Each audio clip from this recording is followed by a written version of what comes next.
শহীদদের রক্তের বদলা আমাদেরকে নিতে হবে। শহীদদের রক্তের বদলা হলো এই বাংলার জমিনে ইনসাফ কায়েমের জন্য কাজ করা।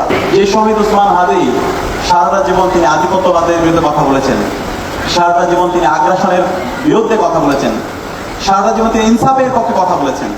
সেই শহীদ উসমান হাদিদের মতো আমাদেরকে মানুষ হতে হবে।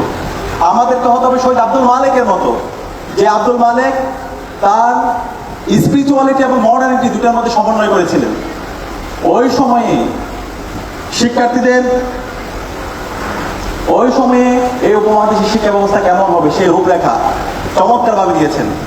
তিনি বলেছিলেন আমাদের যে শিক্ষা ব্যবস্থা, সেই শিক্ষা ব্যবস্থার মাধ্যমে কলোনিয়াল দাস তৈরি হবে, কেরানি তৈরি হবে, কিন্তু এই শিক্ষা ব্যবস্থার মাধ্যমে এই জাতির মুক্তি আসবে না।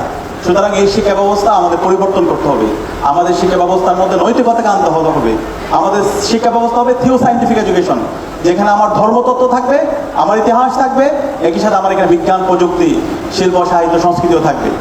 এবং সেই বিকল্প শিক্ষা ব্যবস্থা তিনি ওই সময় দেখিয়ে গেছেন। ওই সময়ের যারা কালচারাল পেসিস্ট চক্র, তারা আমাদের মালেক ভাইয়ের মেধার কাছে তারা পরাজিত হয়ে মালেক ভাইকে পেশি শক্তি ব্যবহার করে তাকে শহীদ করেছিল এবং পরবর্তীতে মালেক ভাই শহীদ হয়।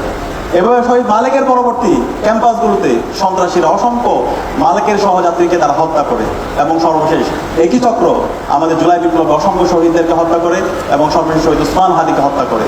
সুতরাং এই শহীদদের রক্তের বদলা আমাদেরকে নিতে হবে।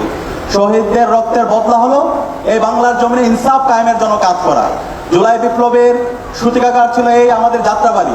এই যাত্রাবাড়ি থেকে তোমরা এখানে যারা আজকে যারা শিক্ষার্থীরা আছো, তোমরা সবাই ঐক্যবদ্ধভাবে প্রতিরোধ গড়ে তুলেছিল। যখন ঢাকা বিশ্ববিদ্যালয় বন্ধ করে দেওয়া হয়েছিল, যখন ইন্টারনেট ব্ল্যাক আউট করা হয়েছিল, যখন কারফিউ জারি করা হয়েছিল, তখন তোমরাই রাজপথে নেমে এই আন্দোলনকে শক্তিশালী করেছিল। সেটা এই জাতি আজীবন তোমাদেরকে শ্রদ্ধার সাথে স্মরণ করবে এবং তোমাদের সহযোগিতা আজকে তোমাদের সাথে সংগঠনের কথা ছিল। আমাদের শহীদ আনাস বিপ্লবের একদম আগ মুহূর্তে মা বাবার কাছে চিঠি লিখে হাসিনার পেট্রো বাহিনীর গুলিতে শহীদ হয়ে আল্লাহর কাছে চলে গেলেন। এই শহীদ আনাসদের মতো আমাদেরকে মানুষ হতে হবে। যারা চলে যাবে আজীবন তাদেরকে আমরা শ্রদ্ধার সাথে স্মরণ করব। আমি বিশ্বাস করি আমার সামনে যারা বসে আছে তোমাদের সেই যোগ্যতা আছে।